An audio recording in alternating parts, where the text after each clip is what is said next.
For Muhammad wa ala Muhammad, salawat. Allahumma salli ala Muhammad wa ala Muhammad wa farajum. Before we proceed, please for our deceased to give the Fatiha. Let's send them the blessings of two Qurans. On behalf of all of our marhum, Allahumma salli ala Muhammad wa ala Muhammad wa farajum. Allahumma salli ala Muhammad wa ala Muhammad wa farajum. Ya Allah, please send your blessings on Prophet Muhammad and the family of Prophet Muhammad and hasten his successor.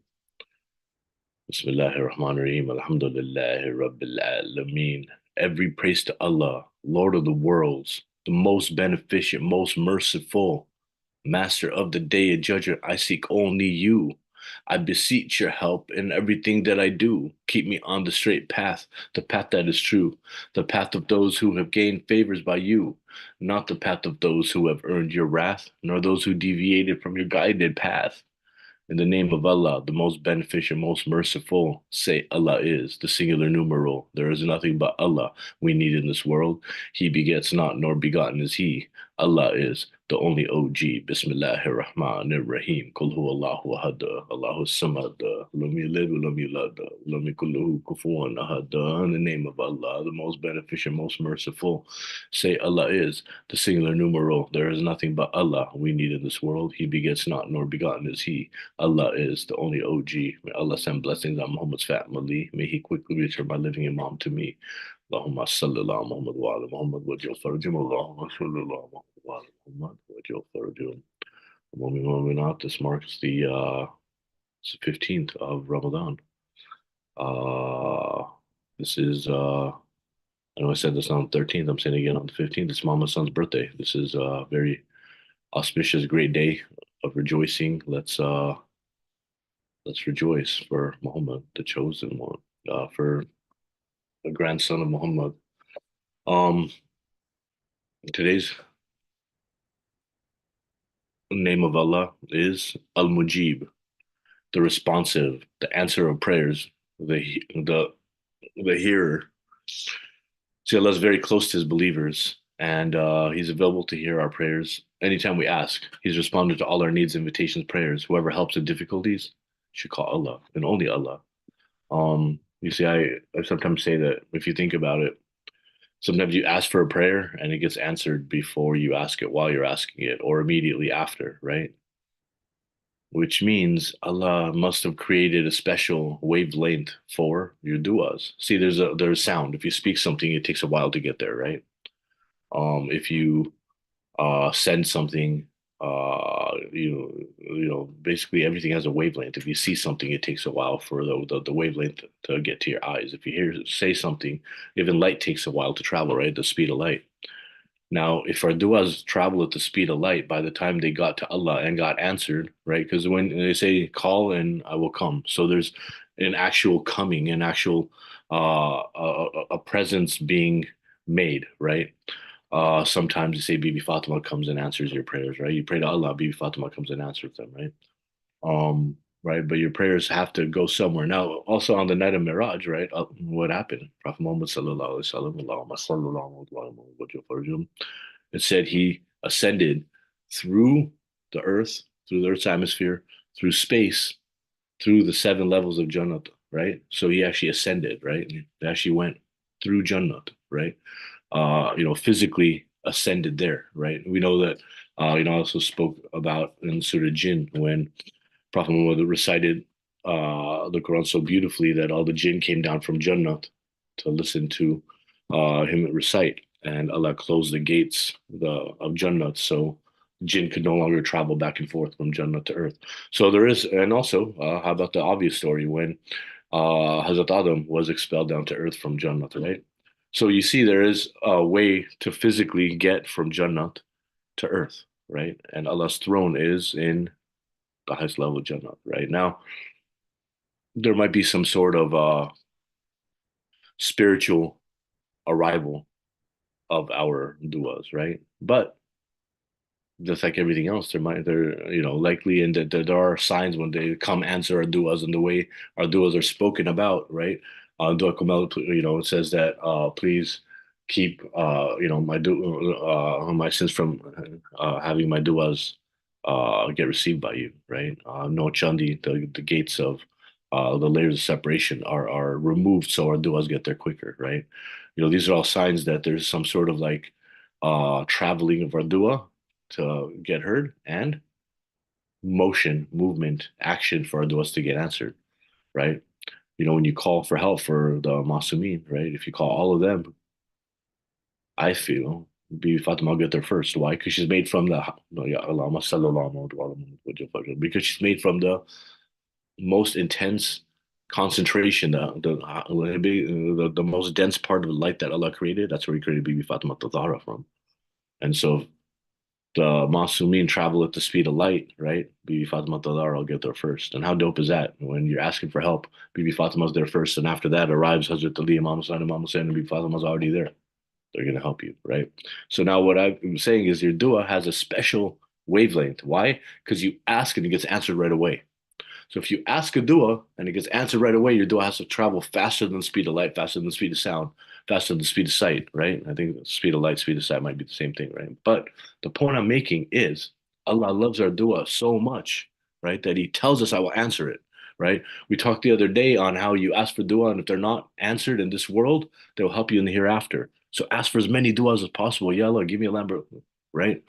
If I don't get a Lambo today, right? And I mean that. Like I'm not just I'm trying to be funny. I would really like a Lamborghini. I would really like it today. It's the month of Ramadan, the 15th of Ramadan, right? Ya Allah, answer my prayers, right? I expect it, right? It's not ridiculous. Why Allah can't give me a Lamborghini out of nowhere, right? Can happen. Who else is gonna do that? You know? Um, but it's funny because I'm hoping that dua doesn't get answered today. Come up on a Lambo, I'm gonna have to pay taxes on that gift. I'm gonna have to put gas in it. I'm gonna have to keep it clean. I'll see my car. I don't keep it very clean. There's a number of hassle that comes with it, right? But if that's a dua, ya Allah, please give me that dua today. Be nice. Pull up on my mom with a brand new Lambo, take her for a spin in it, right? Pick my daughter up from school in it. I don't think she's the coolest girl, right? But if I don't get it now, ya Allah, you're gonna give me that dua in the hereafter, and it's gonna help me, right? But Allah only heard my dua, right? The quicker than sound, a special wavelength for a dua, right? Allah is al-Mujib, the listener, the responsive one. It's a responsive one, the answer of prayers. Nobody else responds to you with the kind of attention as swiftly, as directly as Allah does. So it's impossible. So Ya Mujib, Ya Mujib, Ya Mujib, Ya Mujib. Oh, the responder, oh, the responder, oh, the responder, oh, the grantor of my duas. Answer my duas today. Answer the du'as of all of my brothers and sisters in Islam, please. Let's do today's du'a of the day. Bismillah ar-Rahman ar-Rahim. In the name of Allah, the most beneficent, the most merciful. O Allah, on this day, provide me with the obedience of those who are fearful of you, and expand on this day my chest by granting me the turning of the submissive, granting me the turning of the submissive ones. Out of your security, O granter of security of the fearful ones. You see, this is the theme that we're seeing is Allah is our security. Allah is the one who keeps safe the fearful ones, takes away our fear, gives us sanctity, right? We've been hearing this for the last couple of days. And that's important to keep in mind because here, the first line is saying, Oh Allah, please provide me with the obedience of those who are fearful of you. See, that's a different type of obedience, isn't it? The type of obedience of those who want their du'as granted is different than the ones of, oh Allah, provide me with the obedience of those who are fearful of you. See, Allah is our provider. He gives us everything, right? Spoils us. When you pray to Him, pray to Him like spoiled creations, right? I asked Him for a Lamborghini. I should have been asking for forgiveness. See the difference, right? Ya Allah, give me a Lamborghini. It's fun and games, right? Ya Allah, I want to know the kind of sins I did yesterday. Forgive me for those sins kind of sins I did this morning, forgive me for those sins, right? When you sit there and you think about Allah, the other day on the 5th, I talked about, don't whip us with the chains of your punishment, right? You fear that, what's different? What's different? What you pray for, who you pray for, how you pray for, Ya Allah, please forgive my sins. I should be more fearful of you. So on this day, provide me with the obedience of those who are fearful of you, right? It's not even answer my prayers, provide me the obedience. I want to listen to you like somebody who is scared of you, Allah. And expand on this day my chest by granting me the turning of submissive ones. right? I want to be one of the submissive ones to you. Make me that and make me proud to be one of the submissive ones of you. Out of your security, O granter of security to the fearful ones. Should fear Allah. Imam Hassan used to shake when he asked for dua. People ask, why are you shaking? So I fear Allah. If Imam Hassan fears Allah, why do we not fear Allah? If Imam Hassan fears Allah to the point where he shakes when he prays to Allah, how is it that we could say Allah? How is it that we could what does Allah mean? Allah means the God, right? It means that doesn't just mean God, it means the God, it means the God, the one God, the God, right? Allah is Tawheed, right? The God. You are the God, right? People think that us Shias, followers of Hazrat Ali, we worship the Ahlul Bayt, right? Why do you worship them? Why do you pray to them instead of praying to God? No, we pray to Allah. Yes, we ask for tawassul, but was it Hazrat Ali who taught us Dua Kumel? And in Dua Kumel is a line that says, "Oh Allah, uh, you are the inner. Allow yourself to intercede on our behalf to yourself." Right?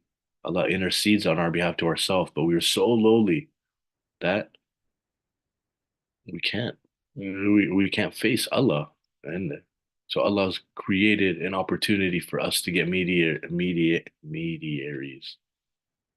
That's the Ahlul Bayt, right? If I'm gonna ask for something, I'll ask for it. But if Bibi Fatima Tadara is gonna ask for it instead, I'm gonna have her do it, right? And anyone who thinks that we worship the Ahlul Bayt, you're wrong. See, Hazrat Ali has a God, and if Hazrat Ali has a God, his God is my God. Period. Hazrat Ali says he has a God. I worship his God. His God is my God. Done. Done. And Hazrat Ali say, Allah, you're the best Lord for me, make me the best slave for you. So how can somebody say that if we follow the teachings of Hazrat Ali, follow the path of the Ahlul Bayt, that we're doing shirk, right? How could they say that, right? Yes, Imam Zamana, Imam Mehdi Sabu Zaman, my living Imam, my master, my friend, my savior, my guide. Allah's proof is the master of time. And yes, it's probably him that controls the planet rotating and the tides and the moon. Why? Because he's a master of time. And if he's a master of time, right, and we conceptualize time by the planet rotating, then that's probably what he does. So the difference is, yes, he does that, but that doesn't make him God. And that's where people get short-minded. Just because my imam makes the planet go around and spin on its axis, and just because it makes the planets go in harmony around the sun, all the planets move around the sun perfectly, creating a year. And just because he makes the moon, the phases of the moon rise so we could see it in a month, right? It's all part of time. And just because he controls the fiber optic cables in my that control the time on my cable box, right? Doesn't mean he's God. See, Allah is greater than that. Allah doesn't need to do all that. He's assigned all these things to angels and to Allah to do. What Allah does, we can't even fathom because Allah doesn't do. Allah just is, and Allah isn't in the way of existing because Allah doesn't exist. Allah's created all of existence, and Allah is beyond our recognition. But anybody who thinks that our worship is to the Allah Bayt, that's the extent that they can conceptualize Allah. Here's what Allah does: He makes the sun rise and set. Well, actually, if you think about it, the Master of Time probably does that, right? Right. So if the Master of Time does that, what does Allah do? Exactly. What does Allah not do? See, only through the following of the path of the Ahlul Bayt can you understand the greatness and the power of Allah. We have this conceptualization of Allah. We can't conceptualize Allah, but our nearness to Allah, our concept of our God, our expectation of our God is greater than any other belief's expectation of their Lord. You are not going to find anybody who thinks that Allah is more powerful, is more forgiving, is more greater, is more indestructible, than our conception of Allah. Period. And that's because Hazrat Ali is that awesome, right? Hazrat Ali is that awesome. Imagine how awesome Allah is. Period. Want everyone to have a really good day today. Really good day today. Ramadan is leaving us, leaving us, leaving us. All right, here's my top five centers. I discussed this last night with the homie Rico. Kareem Abdul-Jabbar, Hakeem Olajuwon, Shaquille O'Neal, who I have is four. Jokic, David Robinson. Top five centers. I'm leaving Bill Walton. I'm leaving Bill Russell. I'm leaving Wilt out because I never saw them play. So Kareem, Hakeem, Shaq, Jokic, and number five was David Robinson. It's a hard list. There's a lot of centers out there, a lot of big centers didn't do much, right? And so I think that I'm gonna stick to that. Why Hakeem in front of Shaq? Because Hakeem schooled Shaq, schooled him, dominated Shaq, and I think Hakeem might have had to an extra, might have had an extra regular season MVP. But I think Shaq has three Finals MVPs. Look, Hakeem beating Shaq makes me confident, right? I'm going to make the same argument until Mahomes gets nine rings. That you can't call him the GOAT because Tom Brady beat him both in the AFC Championship game and in the Super Bowl. And Mahomes already had a Super Bowl under his belt, so you can't say, "Oh, he was blah blah blah." Right? He already won a. He was already a Super Bowl winning quarterback, and Tom Brady beat him in the Super Bowl. And Tom Brady also beat him in the. Only other player to beat him in the playoffs is Joe Burrow. Um, I don't think Joe Burrow is better than Mahomes, but Mahomes has three. Brady has seven. People calling Mahomes the GOAT. I would like to because I don't. I was not a huge Brady fan, but I gotta give respect to them head-to-head matchup, and that's why Hakeem is comfortably at number two. You know, he even won a championship while fasting. While fasting, Kyrie can't do that, right? Um, yeah. I mean, I think that's a pretty good list. Uh, it's a week of ibadat, right? Pray today, ask for dua today. Um, Depending on the sighting of the moon, how you're, what day you believe Ramadan started. Amal's either start on Thursday or on Friday. Let's prepare for it. Once you open up the books and see what the Amal entails and then plan where you're going to do it, you want to do it with me, more than welcome. I don't know if I'm going to put them online, but I will be doing them live and I have a good squad coming over here. We're going to pray. We're going to pray for everyone. Hopefully, I'll pray for us. Um, it's really important that we do that. Um, yeah, that'd be a really good day today. Look, I'll tell you something. If you want today to be a good day, that's on you. Once you make the intention that today is going to be a good day, your intention will get tested. It will be incumbent on you to make sure that you have a good day, and there will things that happen that test it. We're gonna tomorrow. I'm gonna tell you my story about yesterday. It's a fantastic day. I woke up refreshed. I found out my kids were getting off of school early when I picked them up, came home, played with them, we had a tickle fight. Uh, you know, all these, little blessings from Allah. A couple things I've been working on came out very well. Just little things like that. I was in a great mood, right? And then I went and I testified it to everyone. Somebody asked me, "How's your day?" I said, "I'm having a great day, actually." I don't say that often because I'm very uh, I'm spoiled, so I expect more and more and more. But I acknowledge I'm having a great day. And when I told her, "Well, have a great day," and then what? I was like, "I'm tired." I took a nap, right? Took a nap, right? I was gonna wake up from my nap and go pick up my homie and go to the Clipper game, right? What a great day, right? So I woke up from my nap and I had like about 1 hour to get ready, and in that hour, I got so stressed out that I was like, "Oh, where'd my great day go?" And I was so upset. I was leaving. I called my friend to complain, and I was like, I'm in a worse mood." And my friend's like, "I thought you were having a great day." And I stopped myself. I was like, "You're right. I was having a great day, and I'm not anymore. And that's on me, right?" And I'm going to tell you guys, that's on you. If you don't have a fantastic day, sometimes things happen, right? Sometimes you get bad news or, you know, people mess with you or like legit mess with you, right? But for the most part, whatever's going on in your life, choose to be thankful to Allah. Choose to be happy that Allah gave you the experiences that He gave you, and there's still time to make your day better. And it's beautiful weather in California. I don't know where y'all live in, but you should be living in California. Like something. Look at this weather. Look at this. Beautiful, beautiful, sunny. There's a little bit of a wind. It's nice. Where did I go? I'm in witness protection. Okay, I'm back. So choose to have a good day, and don't let anybody decide that you're not going to have a good day. That's your decision, right? I've decided you're going to have a good day. So listen to me, right? So whatever happened before you listen to this program, I want you to take a second and let it go. Anybody who's wronged you, forgive them inside your heart too. Forgiveness isn't just, hey, I forgive you, right? Treat them as if there is no beef between you two. That goes a long way. Make that first step. If you take that first step in killing the beef, right? That goes a long way. And the person might not acknowledge it right away, but they will.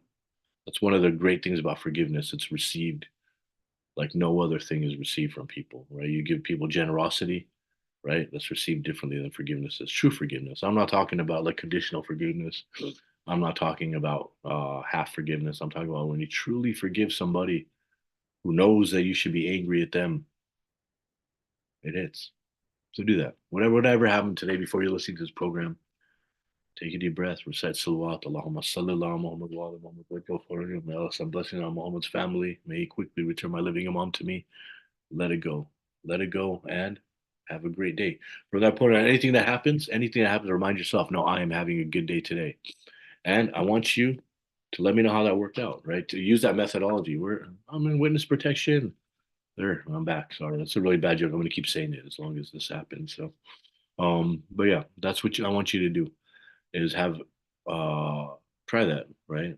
And let me know if it doesn't work. Let me know. I guarantee you it'll work, right? I guarantee you. Before we leave, I want to do a prayer for our living Imam being Imam Mehdi Sahibu Zaman alayhi salam, the son of Imam Hassan Askari alayhi salam, the grandson of Imam Ali Naki alayhi salam, the descendant of Hazrat Ali alayhi salam, the descendant of Prophet Muhammad alayhi salam, the descendant of Hazrat Isa alayhi salam is our living Imam, Imam Mehdi Sahibu Zaman alayhi salam.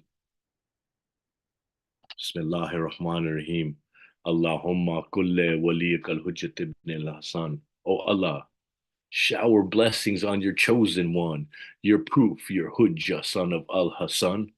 Blessings on his forefathers, every single one, and on him in this hour we're in, and every other hour. He is our guardian, protector, leader, helper, and I, a proof. Oh Allah, make him live on earth in obedience to nothing but you, and cause him to live in it for a long time. Oh, please, my brothers and sisters, Mu'mini and Mu'minat, let's recite a loud salawat from Muhammad Mehdi Sahib Zaman alayhi salam. Allahumma sallallahu wa Muhammad wa jawfa. Remember, Allah is the responder, Al Mujib. Ask and He will respond, right? Give me that Lambo or Muhammad wa Muhammad salawat. Allahumma